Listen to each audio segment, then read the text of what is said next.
Hello, friends. Oh, this was a week ago now that we launched all our Divine Mother stuff Well, in the outer world. in the outer world. Yeah. Got launched a long time ago, I think. Oh my gosh. mm. And it felt a little vulnerable, didn't it? Yeah, I would say I found myself feeling a little anxious about it, even though I couldn't really explain why. Like, where is this sort of, little butterflies coming from? I mean, obviously, when you put yourself out there, you're going to be judged, and you might meet with criticism, um, and that's just part of being in the world. So that, and that's not necessarily happened, but I think that's what we can fear. Yeah. And I think it's an interesting thing about doing something that is putting yourself out there because there's that fear and there's also a feeling of emancipation when you put yourself out there and just allow yourself to be. It's not like we were hiding this before. I mean, I wrote about it in Becoming Dungeon Master, that's like 2 years ago or something. But More than that, yeah. yeah, but it's still just we weren't as explicit about it as we're being now. Yeah, I wouldn't say we would have open conversations, like, just let's just talk about this. On videos. Yeah. Yeah, Mm-hmm. but what this brings up for today's talk is this idea of vulnerability. There's lots of ways, reasons, I mean, cultural and personal, that we are encouraged, I feel like, towards having up armor, having up Mm. shells. Oh yeah, lots of reasons. Yeah. But when we can go into vulnerability, there's these hidden gifts. And this is one of those secret things that I don't think our culture talks about very much. But there's some really actually great gifts waiting there. Well, I was just having a conversation with a friend earlier today, and we were talking about learning. And we were talking about if you're in a group of people and you feel like you need to know everything, and you come across someone who kind of knows more than you, but you have that armor up of I have to know, and you kind of are hiding, oh gosh, don't see that I don't know. Not only are you filled with all this anxiety, and not only do you feel like you have to put on a front, but you rob yourself of actually learning from that person. Mm. If we can just say, I don't know anything about that, tell me everything you know, and you're okay with that, then that allows the other person to shine, and you get information, you get to intake and learn and expand more. So that's just one place where when you're vulnerable and you're okay with, hey, I don't know everything, you really can then begin to be more immersed in the world. So having up my armor can actually make it so I don't learn as much Mm-hmm. because I'm afraid of putting myself out there, maybe Yeah. looking kind of silly because I'm trying to learn a new skill. Yeah. Wow, that's just such a great example. I had an example with a friend the other day too, Hmm. and it was as an example of allowing emotions, where I was working with her and she had some tears and then I had some tears, and the the release there, it took our relationship, I think, to a new level because up until then, I had often been in a teacher role, Mm-hmm. and she is someone who is kind of like the best student you could imagine. And so fulfilling that student role, Mm-hmm.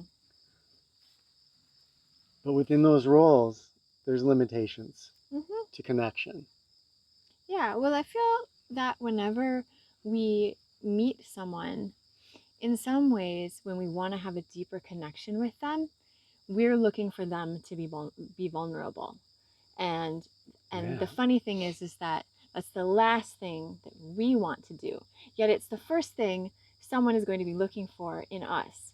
And it can be really a struggle if you know someone that you feel either A, you can't be vulnerable with, or sometimes even harder for me is someone that I feel that isn't able to be vulnerable with me, because I want to be a safe place. I want to have deeper relationships with my friends and my family members. And if someone is feeling as though they always have to be perfect, or they always have to know everything, or that they don't want to receive any kind of feedback that might be construed as Mm. negative, that it really is a strain on the relationship. And I think in a deeper sense, we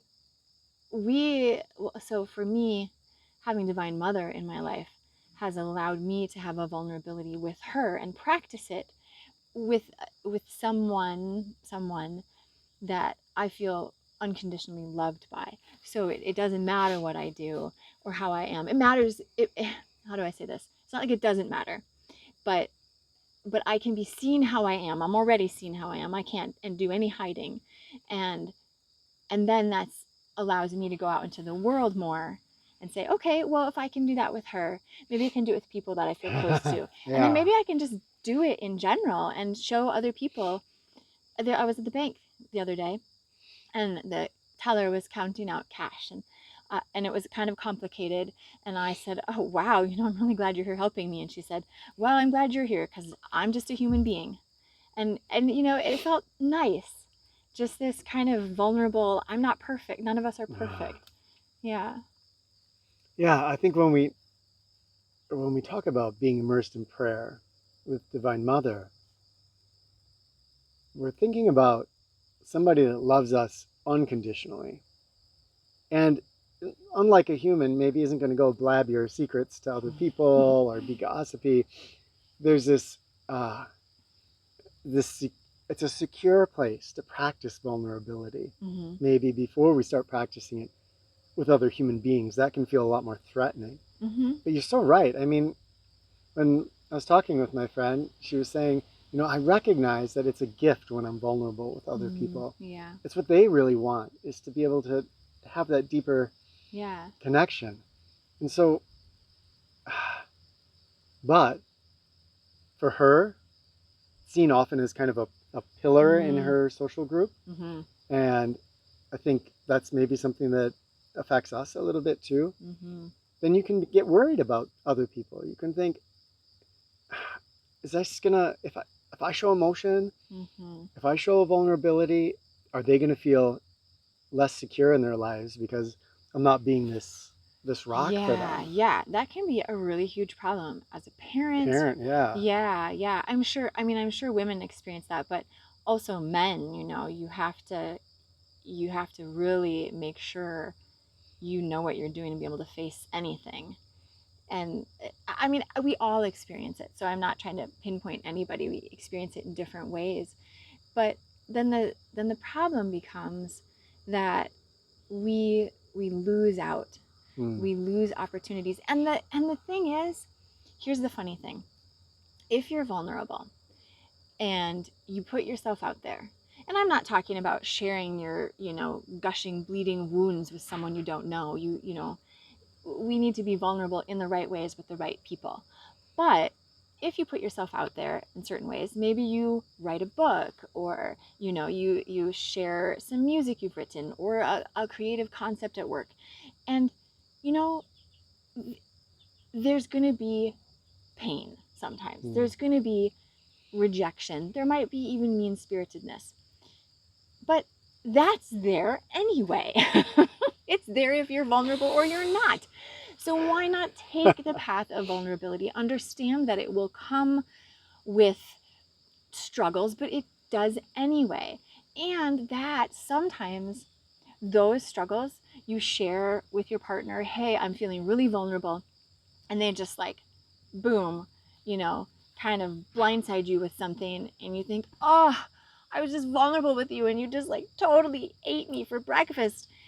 So there's a spot for growth.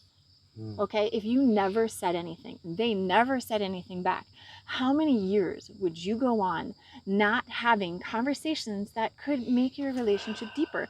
So sometimes being vulnerable and even not being met like in a loving, gentle environment allows us to deepen, because maybe then your partner comes back or you come back and say, hey, I shared my my total self with you, and this is how I feel. And then maybe they like break down and they start sharing with you something you never knew. And suddenly, from that one seed of being willing to put yourself out there, something much bigger grows. Now, because this is a mystic's path, there's a mystical aspect to this. But I think there's one more, I would call it advantage, just from a purely practical standpoint. And that, you talked about men, but yeah, I guess it kind of afflicts all of us. We can think that if we're putting on a show and we're looking tough and we're looking capable, that we are being strong. Mm-hmm. But it's like you're going to go take cold showers, but you're going to put on a dry suit, if you know what those are. For you basically wouldn't feel any of the cold at all. It's like having an armor. Mm-hmm. So you're going to go in there and you're, oh yeah, I'm taking a cold shower. Look how badass I am. But you're not gaining in strength at all. And so you, by being vulnerable, which looks weak from the outside, we actually gain in strength. Mm-hmm. But that's where the mystical aspect of this comes in, and that's great on a practical sense. But in the end, this has us looking at our ego. Yeah. Because that's the only reason that we fear being vulnerable, is that we're protecting this ego, this idea of who I am. If I practice that radical vulnerability, I mean, really letting go, I start to bear my ego out and maybe start to see that it's not as important as the ego would like us to feel.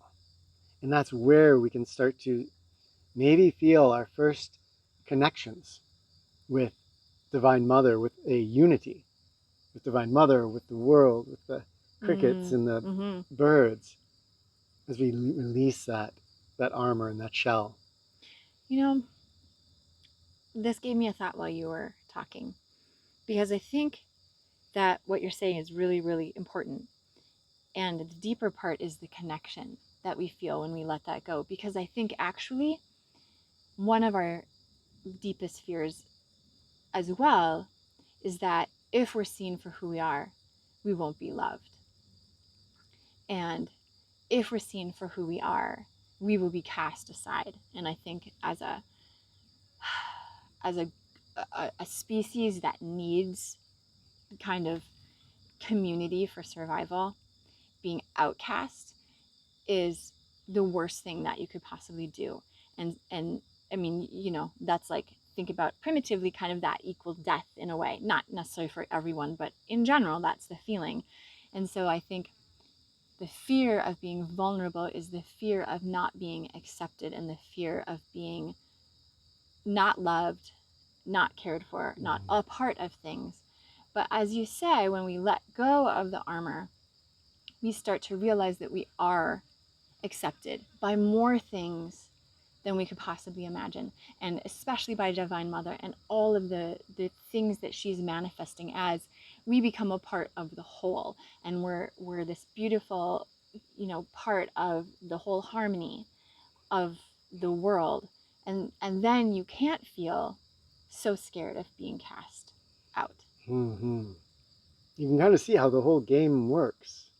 we have this ego, and we spend our whole life trying to protect it, fearing that somebody might see through it, even as it's battered and people tell us that we're this and that, and we feel that pain of having our ego disliked. But the whole time, if we get to the end of that game, then we say, whoa, I never got a chance to actually see if anybody likes me. Yeah.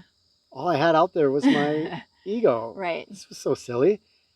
Why don't we take a chance and let down that armor and start to go on a quest to see, what is this me that I'm upholding so much, that I'm trying to protect so much?